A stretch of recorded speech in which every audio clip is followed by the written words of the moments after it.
Good evening, কেমন আছেন সবাই? শুভ উল্লাগে আপনার আরেকবার স্বাগত জানাই। আজকে বৃহস্পতিবার আর এখন এসেছি একটু ঘুরতে। আমাদের বাড়ির ঠিক পাশে নয়, একটু দূরে।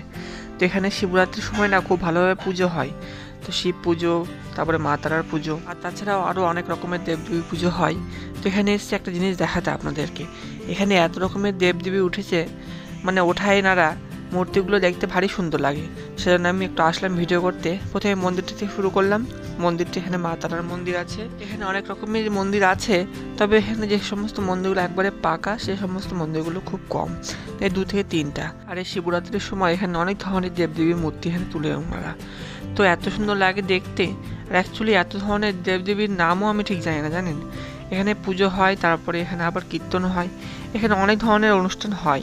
তো এই 3-4 দিন ব্যাপী এখানে খুব জমজমাট থাকে। এমনি সময় আপনি যদি কোনো সময় আসেন এখানে, তো বলবেন এত সুন্দর শান্ত নিবিড় জায়গা কোথায় ছিল, মানে মন্দির আছে আবার এত সুন্দর শান্ত জায়গা। যাই হোক, এখানে এত ধরনের দেবদেবীর মূর্তি আছে, তবে এখানে নামগুলো দেখছি না একটাও। তবে আপনি যদি খুব ভালো করে লক্ষ্য করেন, তো তবে দেখতে পাবেন যে না, সব ঠাকুরই মোটামুটি চেনা। তবে চলেন আপনার আগে ঠাকুরগুলো দর্শন করে নেন, তারপর আবার আসছি।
যাই হোক, আজকের মতন ব্লগটি এনে শেষ করছি।